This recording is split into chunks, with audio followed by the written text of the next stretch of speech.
এ বাবা রে, এতগুলা পয়সা কোথায় পাইলো, কোথায় তুমি? হ্যাঁ, আমি গোদরেজ থেকে বের করলি। গোদরেজ থেকে? তো গোদরেজ, ও তাহলে আমার পয়সা গুলা উঠে গেলা, তো তুমি কেন নিয়েছো? কেন নেবো না, আমি শপিং করবো।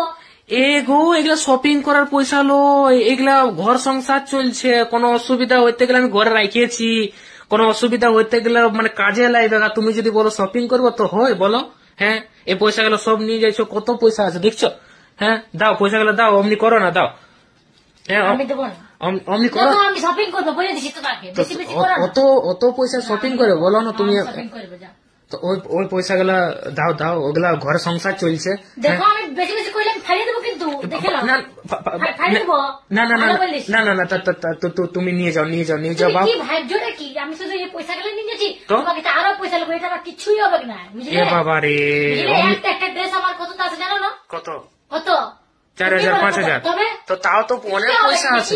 কিছুই হবে না, আমার বহুত কিছু লিবার আছে, আমার বিয়া করাইছে আমার। মানে আরো পয়সা নিবে আরো নাকি? পয়সা নেবো তোমার কাছে, তুমি দিবে তো ভালোই, তো আমি ভালো ফাইলে দিব এখন, বেশি বেশি। না, দিব, আরো দিব, হইলো। তো তুমি সব পয়সা গুলা নিয়ে যাবে নাকি? আমি সব পয়সা গুলা নিয়ে যাবো, আমার পেকিং থেকে হয়ে গেল, আমি কালকে আমার বাবার ঘরের লোককে ডাকবো আর আমি যাবো।